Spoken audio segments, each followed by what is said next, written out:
So now I would like to present to you the wedding marketing pyramid. Just like the $100,000 pyramid, there are dozens and dozens of ways for you to get the word out about your business. Some of them are a complete waste of your time and money. Here are the 10 most effective ways for wedding professionals to advertise their business. Number 1, email marketing.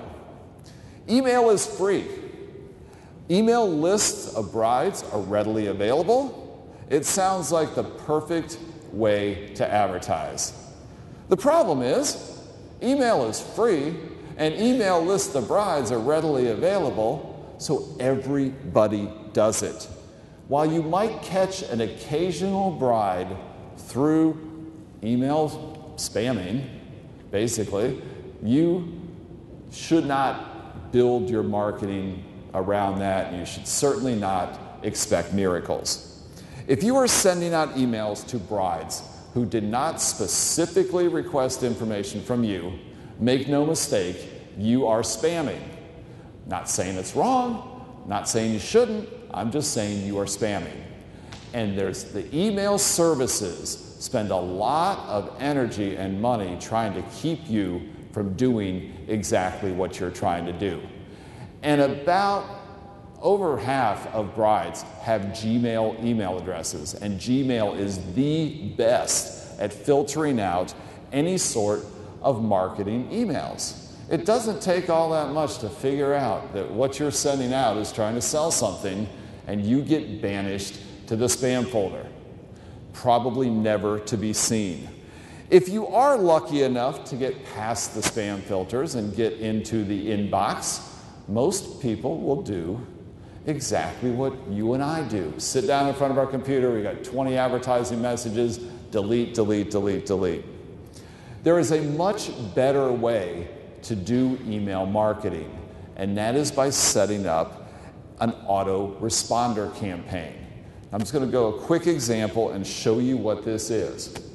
With an autoresponder campaign, this is a company that we use to do this, GetResponse. There's a bunch of different companies. So here's what we do. We're promoting our bridal shows, and we have developed this report. This report is 10 things your wedding guest won't tell you. Sounds pretty sexy. People like to read it. It actually was written by a friend of mine, Alan Berg, and we kind of collaborated and fixed it up a little bit. So we take this message and we break it down into a series of 6 different emails.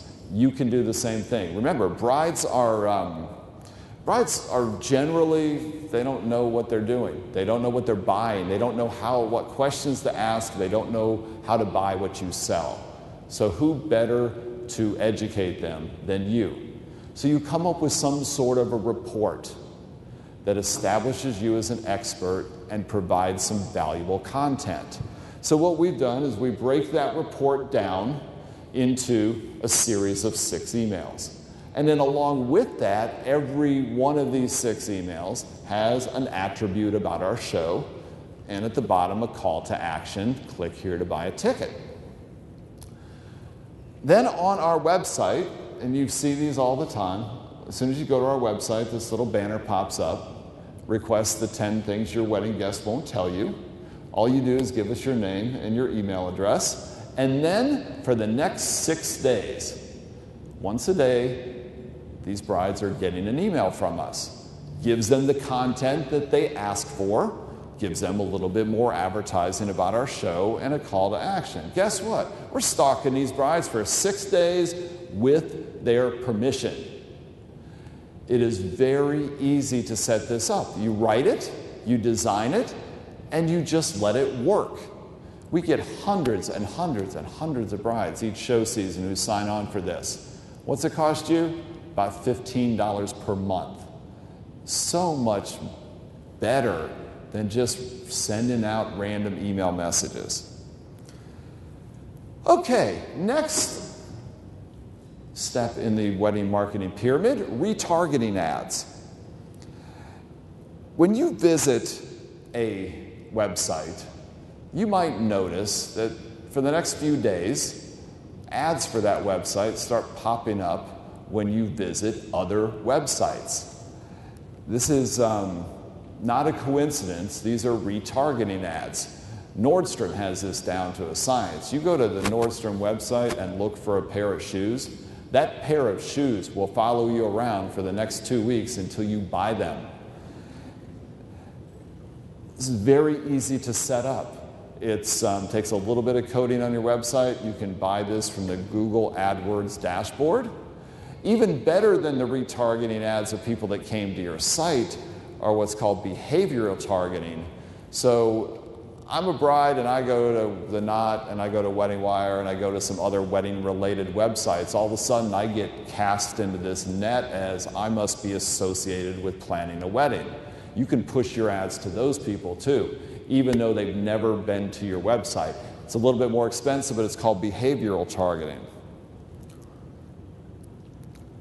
Search engines. I saw a statistic today, I forget what it was. It was like 75% of people will not go to page 2 of the Google results, so it's all so important to get on that page 1. You can improve your rankings in ways that will not cost you a penny. Now, Google does not want you to do things to game the system and increase your rankings. But there are some, so they change the rules all the time, but there are certain things that you can do that are constants, things that will help your, all it is how important your website is to Google and within the search term that's being looked for. That's all it's ranking. So what they look for are things like getting other websites to link to yours. That's the best way for your site to look important. Your homepage needs to include the keywords that people, the words, the language that people might use when searching for your company. And they love websites that change frequently. So don't just design your site and leave it. Your site has to continue to be fresh. A lot of people do this by writing a blog. Most people don't read blogs, but the fact that you have them and there's fresh content on your website all the time, that helps your search engine rankings. Now, if you're really, really lucky, your website will get on page 1 on its own. But for a lot of us, the only way to get on that first page is to buy our way there, and you do that through pay-per-click advertising or sponsored links. So when you go to Google and search for something, the listings that are at the top and on the side, people paid to have those there, and then the free ones start. It's a very simple process. It's a bidding system. You select what words you want to buy, and then how much you will pay when somebody clicks on those. He who gets served up at the top isn't necessarily the one who bids the most. It's the one who makes the most money for Google. So it's a combination of how much you bid and how many people are clicking on it. And those are the ones that get ranked at the top. Some of the keywords get pretty expensive, but you can be creative.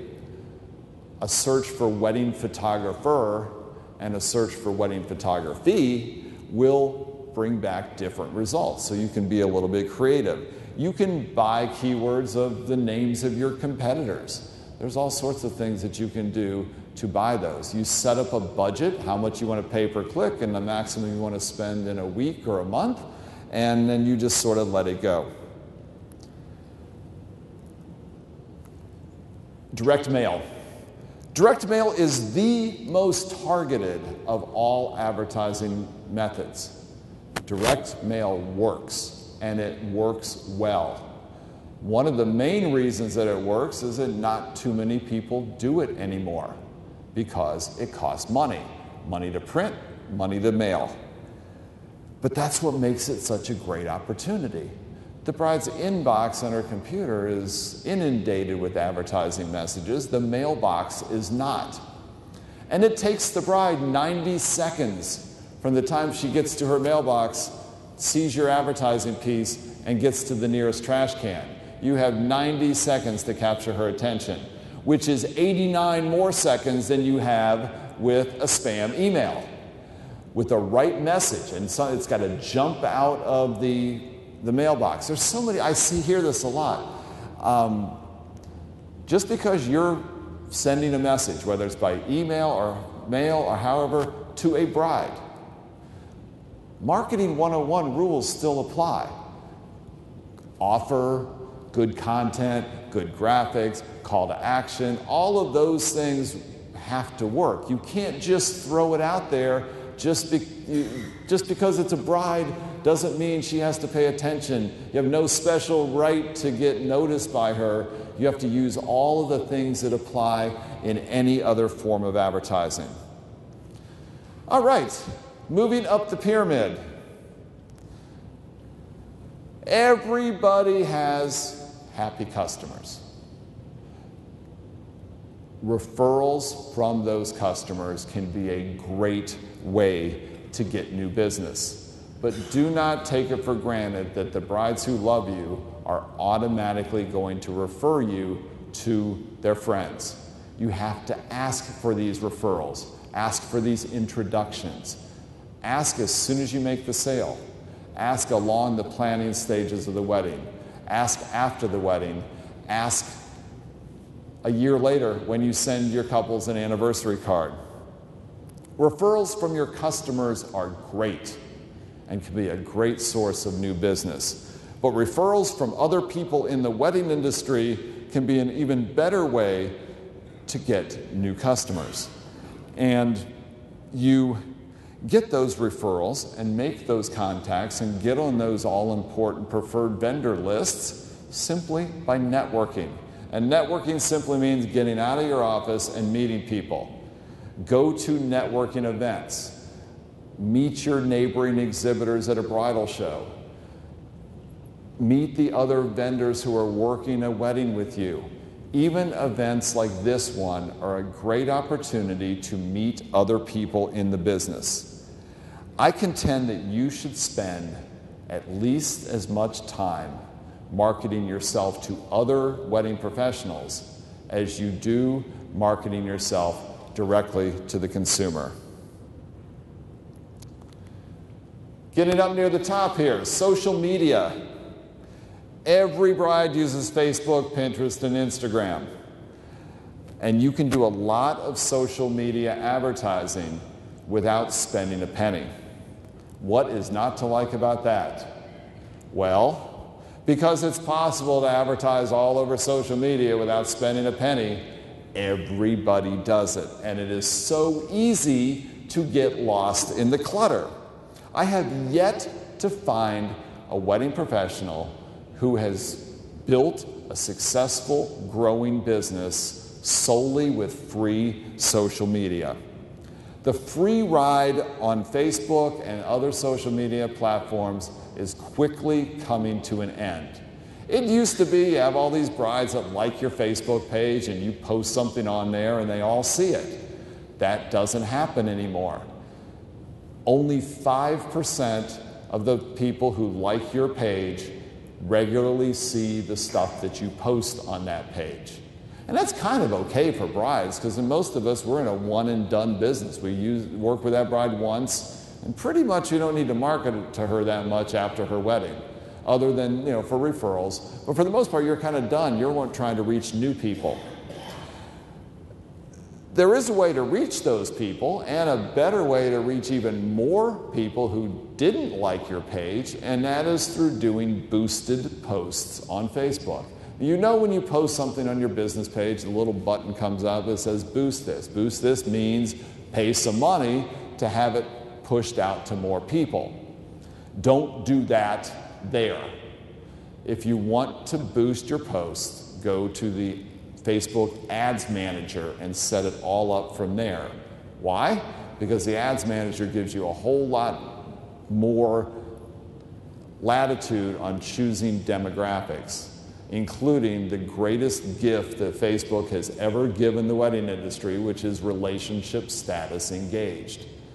You can do a few different things. You can set up geographic proximity to where geography in which you want to advertise, age ranges, male, female, engaged, interests, keywords such as wedding, wedding dresses, engagement ring, groomsmen. You can do that. You can find people who are interested, some reason, in weddings. And it'll tell you right there how many people you could potentially reach with this campaign.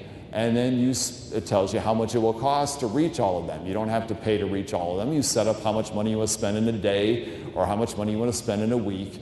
And it can be a very, very effective tool. But don't think that just putting a free thing on Facebook is doing anything. The paid advertising can work great, but you have to spend some money there. And don't forget about YouTube. YouTube is the #2 search engine after Google. Do not try to dabble across all the different social media platforms. Pick one or two and try to do them very, very well.